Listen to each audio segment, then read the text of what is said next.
Assalamualaikum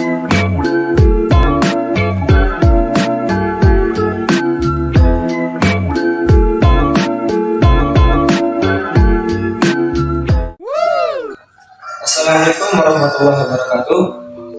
Yang terhormat Ibu Rahma selaku Guru Pembina Mata Pelajaran SKI, dan yang saya cintai dan banggakan teman-teman sekalian, saya sebagai moderator dari kelompok 1 akan membuka video presentasi ini dengan diawali perkenalan topik.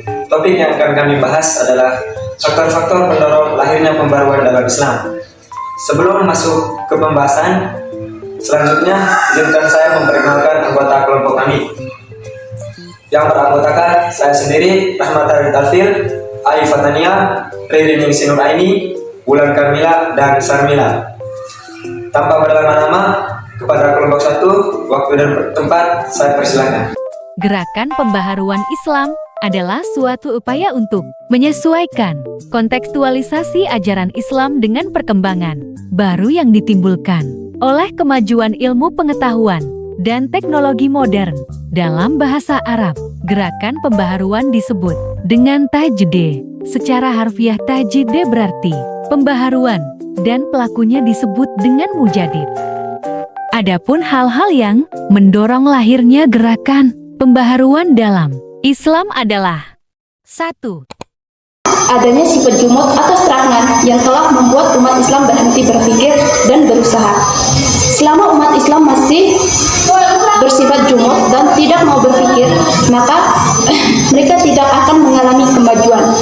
Kemajuan masyarakat hanya akan bisa tercapai melalui pengkajian ilmu pengetahuan yang terus-menerus untuk kemudian diaplikasikan dalam teknologi, terapan, dan kehidupan sosial yang nyata demi kemajuan masyarakat. Untuk itulah, maka perlu diadakan upaya pembaharuan dengan memperentas sikap jumud dan menggerakkan kembali tradisi istihad di kalangan umat Islam. 2. Persatuan di kalangan umat Islam mulai terpecah belah. Umat Islam tidak akan mengalami kemajuan apabila tidak ada persatuan dan kesatuan yang diikat oleh tali ukhuwah Islamiyah. Karena itu, maka lahirlah suatu gerakan pembaruan yang berupaya memberikan inspirasi kepada seluruh umat Islam untuk bersatu dalam melawan imperialisme Barat. 3. Hasil adanya kontak yang terjadi antara dunia Islam dan Barat.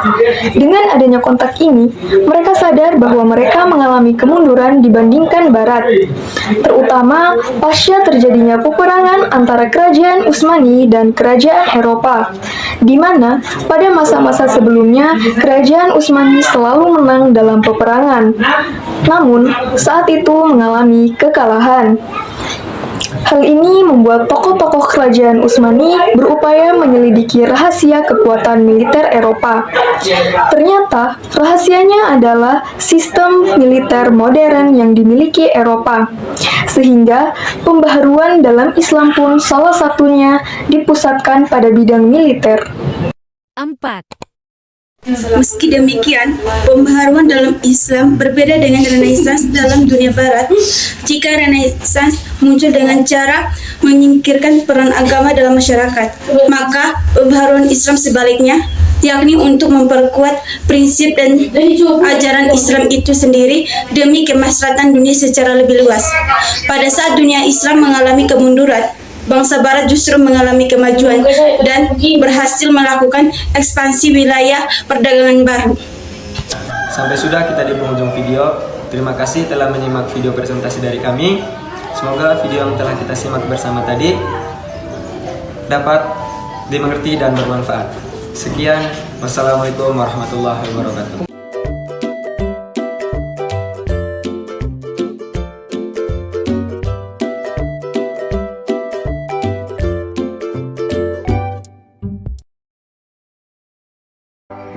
Assalamualaikum warahmatullahi wabarakatuh.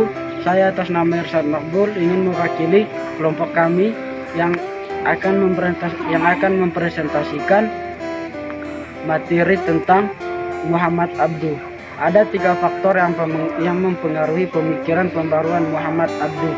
Yang pertama, faktor sosial, faktor kebudayaan, dan faktor politik.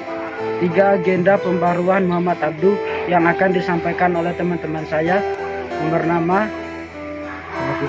Farisa, Muhammad Junaidin, Kurniati, dan Akbar.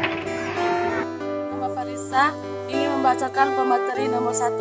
Verifikasi atau pemurnian ajaran Islam merupakan fokus perhatian serius Muhammad Abduh berkaitan dengan munculnya bid'ah dan kufarat yang masuk dalam kehidupan beragama kaum muslim. Menurut Abduh, seorang muslim wajib menghindarkan diri dari perbuatan-perbuatan syirik dalam bentuk apapun.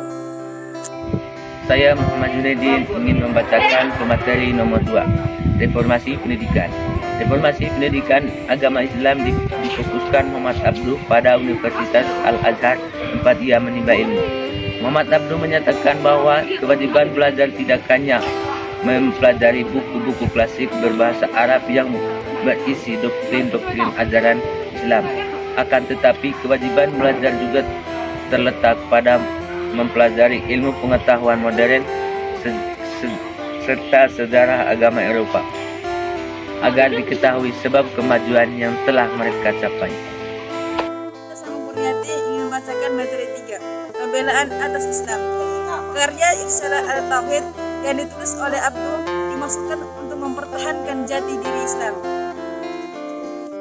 Sebuah ungkapan Muhammad Abduh al-Islamu mahjumun bil muslimin, artinya bahwa kesempurnaan agama Islam terhalang oleh perbuatan umat muslim.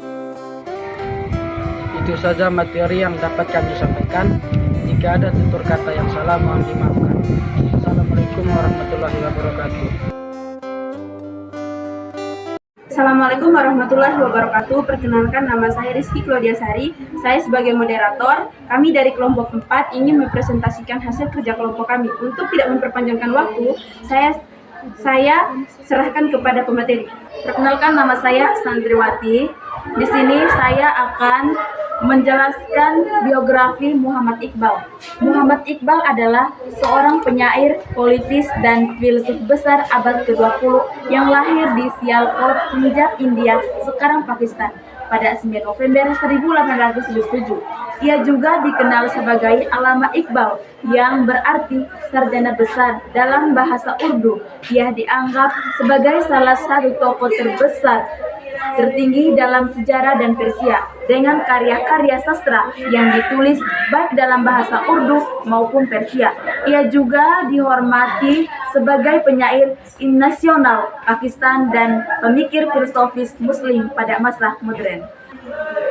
Perkenalkan, nama saya Titi Nurhaya. Di sini saya akan membacakan pokok pemikiran dari Muhammad Iqbal. Yang pertama, pan-Islamisme. Islam bukanlah nasionalisme, bukan pula imperialisme, melainkan sebuah lembaga bangsa-bangsa yang mengakui adanya batasan-batasan dan perbedaan rasial. Namun, itu mempermudahkan perkenalan belaka, dita'aruf, bukan untuk membatasi cakrawala sosial pada para anggotanya. Assalamualaikum warahmatullahi wabarakatuh.